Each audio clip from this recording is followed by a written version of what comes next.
All right, guys. Today we are going to be reacting to is the EU Democratic. Going to be reacting to this. Some of you guys were saying that my sound was off.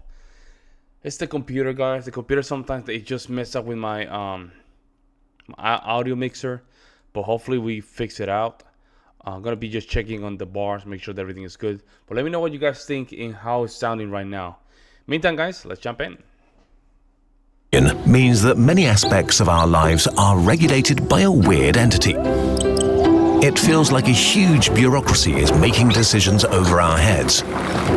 Many Europeans think that their vote in the EU elections doesn't count and that the EU is not democratic. How democratic is the EU really? And does your vote actually achieve anything? In democratic states, public policies are based on the will of the people. But the people are not a coherent thing. Countless different groups are battling for influence and power to establish laws and rules that benefit them. In a working democracy, there are checks and balances that are supposed to create a fair environment where these battles can be fought. Term limits stop factions from dominating too much. But all of this ends at our borders. International politics are not democratic, but anarchic. No central authority is powerful enough to ensure fairness or enforce laws, so the only law is the tyranny of the strongest and anarchy. So for most of human history, powerful countries took what they wanted from others, either by extortion or by violence. After World War II, the United Nations were founded to overcome this anarchy by establishing rules on how countries should behave. But since the UN has virtually no power and its members often have opposing interests, it's usually politely ignored. The EU is a construct that tries to have rules and laws for its member nations that are actually enforceable, as the European Court of Justice is able to make binding decisions. Originally, the EU was founded to ensure peace between European nations and prosperity for the continent. But it's also an attempt to gain international power for its members. It's like a superstate, and it's striving to be democratic and legitimized by all of its citizens. To do Basically, like confederacy, a big confederacy. At this point, I don't think 2019. I think well, Britain and the UK is not part of it anymore, right? Well, I don't know. that, it has to solve the problem of different actors wanting different things. Only that its members They just left. are countries with very different priorities. So, how does this work? Since the EU is ridiculously complex, and politicians are even worse than scientists at naming things, we'll simplify massively and omit a lot of details. You can find further reading and explanations in our sources document. Okay, if you want to create a democratic union of independent nations, you have two options. 1.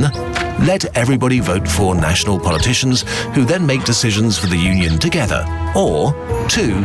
Let every citizen vote directly for an independent institution that's able to make binding decisions. Both approaches have their upsides and downsides, and the EU ended up with a mix of both of them.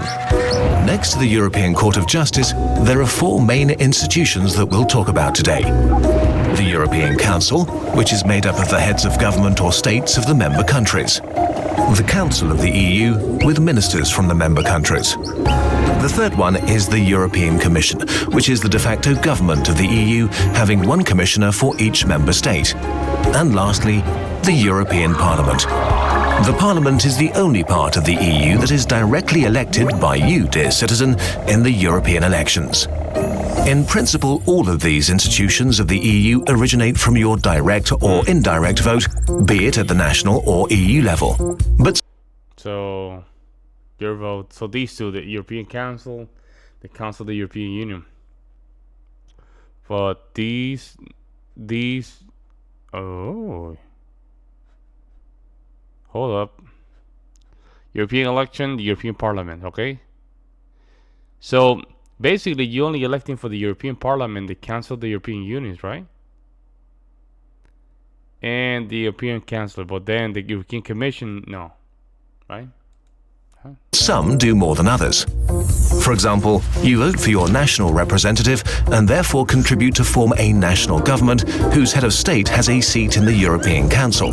These leaders choose the president of the EU Commission and its fellow commissioners, who eventually are confirmed by the EU Parliament. So this is a sort of indirect democracy. You didn't vote for the... Yeah, that's more like a representation democracy, right? Like a representative democracy, I think it is. Commission, but you voted for the people who appointed them and for those who confirmed and policed them. So, in effect, 2.5 of the 4 main European Union institutions depend on the member state governments. Yeah. But since you, as a citizen, can only directly vote for the European Parliament, the question is, how powerful is it? How much influence does your vote have? The European Parliament started out with very little influence, but has become more and more powerful over the past 2 decades. Today, it basically is becoming a big federal state. Has to approve new laws, which can be binding for the member countries. It also votes on how the EU budget is spent and on international treaties. All of this makes the Parliament very powerful, and thus your vote very influential, even on an international level. Compared to national parliaments, one major power is still missing, though. The EU Parliament officially can't propose new laws on its own, which is often the core of the argument the EU is not democratic enough and that the European Parliament should be given more influence. Right now, the member states' governments pretty much control the European Union. Giving the Parliament more power would make the EU as a whole more democratic, but it would also take power from member states. It's not clear which approach is better. Ultimately, so basically, so what they're trying to avoid is a complete union, right? Like the United States.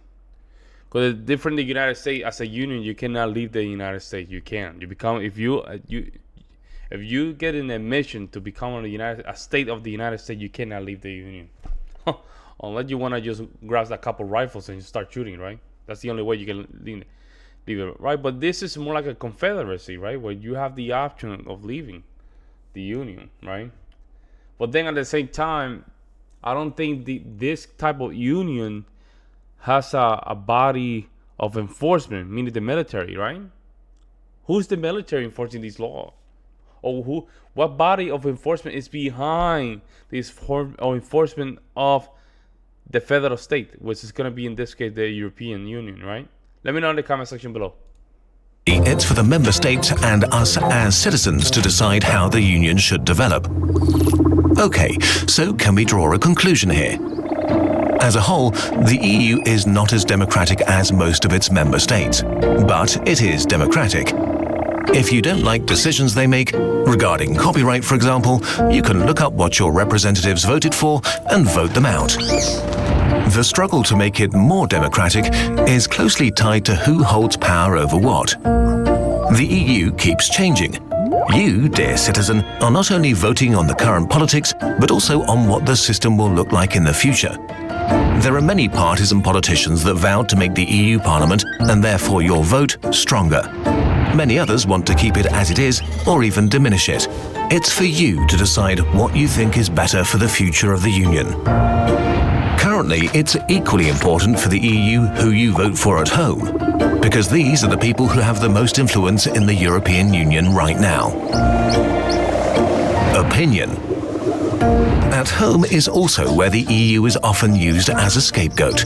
Politicians, especially before national elections, like to pretend the EU is all-powerful and makes up rules and laws over the heads of the governments and citizens, although often they were directly responsible for what the EU did. Oh, wow. Democracy is annoying and... Yeah, I mean, yeah, that's basically what it is, the ignorant voter, right? There's a lot of those, man. Ignorant voters. I have a position when it comes down to people like that, and I think it will be fair to say that there should be like a test of knowledge, like something similar to when people want to become like a citizen of the country, right? We have to go through something like that. But in order for you to have that right of vote, you have to go through a serious test to make sure you know what the hell you're doing and to know how the system works. complicated, and often very boring. In the European Union, even more so than in the member states. But voting and caring about how our political institutions change and develop is one of the most powerful things we can do as citizens. The last few years have shown that extreme things can happen through elections. We have to decide if we want to be an active part of this process. If we don't take part in the struggle for power that is politics, others will. And we might not like what they decide for us. Because Europe is an important topic for us, we've translated this video into as many European languages as possible. A couple of European YouTubers narrated it and uploaded it to their own channels. Thank you to Funk and all YouTubers who helped us. You can find the playlist with all language versions in the description. Good. Very nice. Very nice put together. Very nice. I think, yeah. As long as you guys know how this thing works, I think it's very a little bit complicated, right? A little bit complicated. I need to go a little bit deeper into it. I think I have an idea how it works, but you know, I have to go a little bit detail into it. So basically, you guys don't elect the president, right? Or the European Union. You guys don't. So basically, right now, the president is selected by the parliament, I think it was. I don't remember. But you guys have to let me know in the comment section below. I know for a fact you guys don't elect the president. But let me know in the comment section below if you guys agree with that or not. I would love to hear you guys' opinion. In the meantime, guys, I'll see you next one.